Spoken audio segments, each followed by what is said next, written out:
चलिए श्वेता, अब छत्तीसगढ़ की खबरों की बात कर लेते हैं। छत्तीसगढ़ में कोल परिवहन घोटाले की जांच कर रही ईडी ने अब जांच का दायरा बढ़ा दिया है।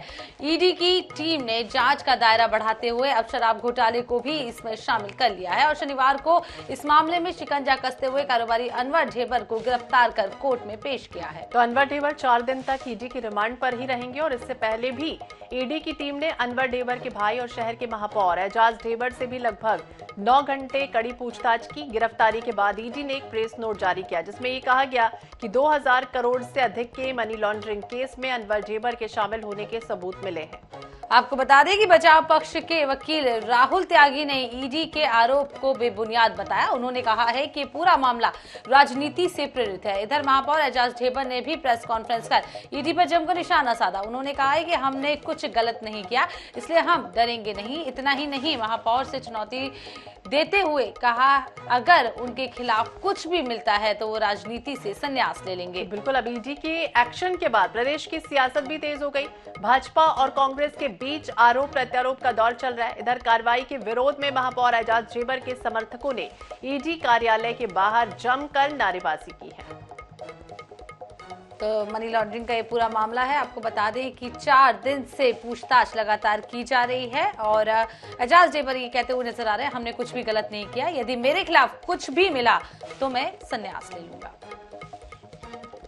अरे हम लोग गोरे से नहीं डरे हैं तो इन लोगों से क्या डरेंगे जी? इनसे बिल्कुल डरने वाले नहीं। हम लोग खुल के इनका सामना करेंगे, जो पूछताछ होगी हम इनकी पूरे सहयोग करेंगे। मगर मेरा बोलने का मतलब है कि मैंने अगर आप लोग को चिट्ठी दी है तो मुझे आप 12-12, 14-14 घंटा नहीं बैठा सकते। मैं साबित करके बोल सकता हूँ, आप लोग के सामने दावे से बोल सकता हूँ कि अगर कोई दारू में, कोयले में, किसी रेत घाट में, किसी के प्रमोशन में, किसी की एक भी आदमी, एक भी चीज, अगर कोई भी मेरे मोबाइल से, मेरे घर से कोई भी चीज अगर बरामद होगी तो मैं आपके सामने बोलता हूं कि मैं पूरी तरीके से राजनीतिक संन्यास ले लूंगा। मैं सिर्फ समाज सेवा करता हूं, लोगों का काम करता हूं, लोगों की मदद करता हूं, नगर निगम का जो काम है वो करता हूं, उसके अलावा मैं कुछ नहीं करता। क्या क्या पूछताछ हो रही है? नाम पूछ रहे हैं, पिताजी का नाम पूछ रहे हैं, कौन से स्कूल में पढ़े वो पूछ रहे हैं, कौन से कॉलेज में पढ़े वो पूछ रहे हैं। इसके अलावा कुछ नहीं कर रहे हैं। बाकी जो भी उनकी पूछताछ होगी उसको करेंगे।